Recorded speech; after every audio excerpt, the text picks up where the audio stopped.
ছাদ বা আঙ্গিনায় অনেক কিছু লাগানো যায়। আসলে পরিপূর্ণভাবে যত্ন নিলে শাকসবজি খুব সুন্দরভাবে উৎপাদন করা যায় এবং সংসারের খরচও বেঁচে যায়।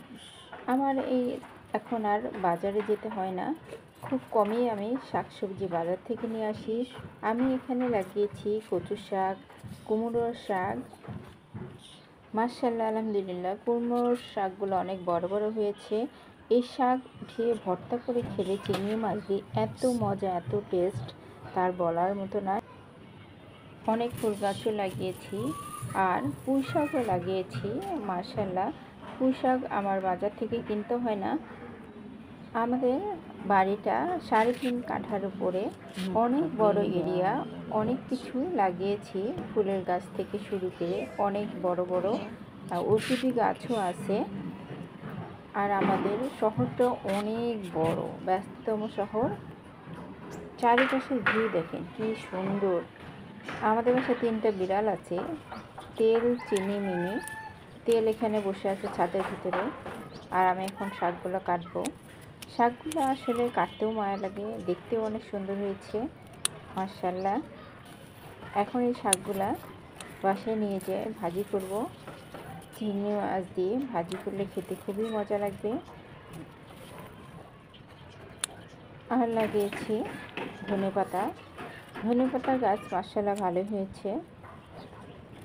2-1টা পাতা হলেই আমি উঠিয়ে নিয়ে যেয়ে তরকারিতে দিই। এই তো আমার এখন সবগুলা হয়ে গিয়েছে। আমি এখন চলে যাব বাসায়। বাসায় যে এখন চুলার মধ্যে একটা প্যান বসিয়ে দিয়েছি। পেঁয়াজ, রসুন, শুকনো লঙ্কা আমি ভেজে নিয়েছি।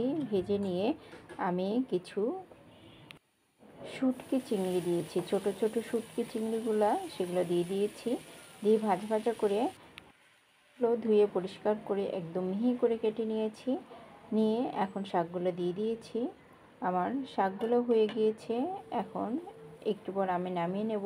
সবুজ কালার থাকতে থাকতে শাকটা নামাতে হয়, বেশিক্ষণ রাখলে আবার শাকটা লাল হয়ে যায়, খেতেও ভালো লাগে না আর দেখতেও ভালো লাগে না।